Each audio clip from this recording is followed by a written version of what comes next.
So ayan, good morning, no. So ayan, nakikita niyo nagbibihis tayo. Kaganina lang nandun tayo sa vulcanizing shop para sumideline. So ngayon, pupunta naman tayo bilang tatay sa eskwelahan. Yan, recognition. Yan, meeting, kukuha ng card. Yan. Yan po ang buhay ng isang puro vlogger katulad ko.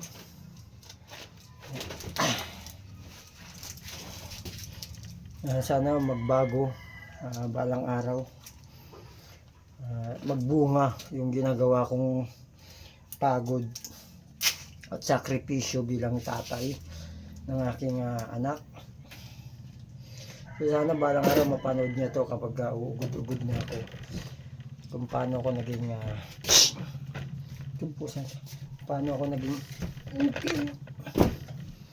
paano ako naging tatay sa kanya. Kulit kasi ng pusa eh.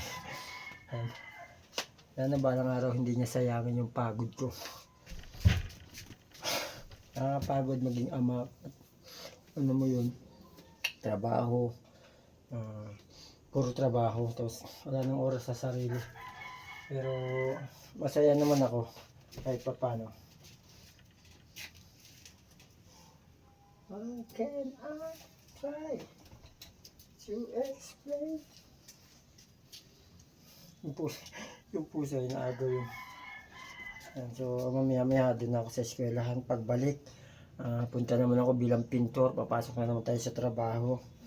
So yun, ganun umiikot yung ating mundo sa araw-araw. Okay.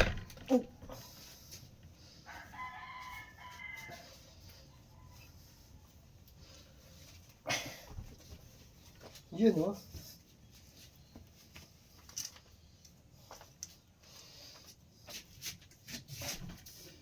How can I try?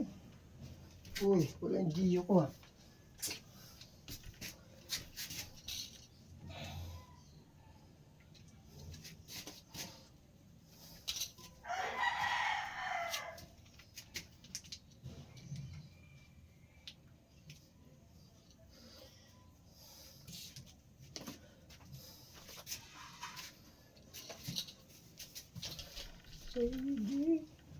Wag mo sirain yung salamin ko. Wala na akong pambili na. Huwag mo sirain ang salamin ko, buboy. Si buboy, nakakagigil.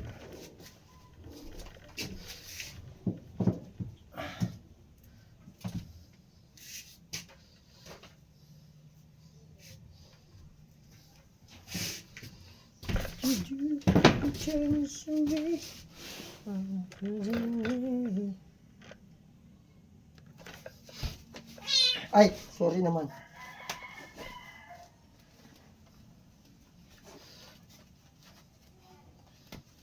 Aray ko, boy.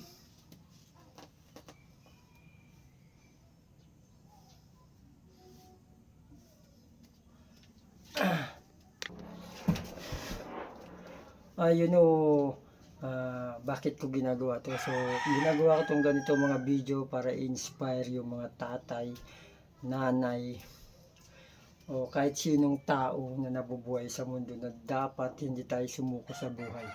Yan, sa mga hamon, di ba? Fight lang.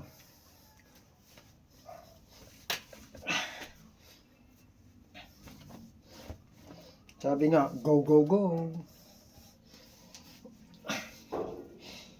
Kailangan lumalaban sa buhay.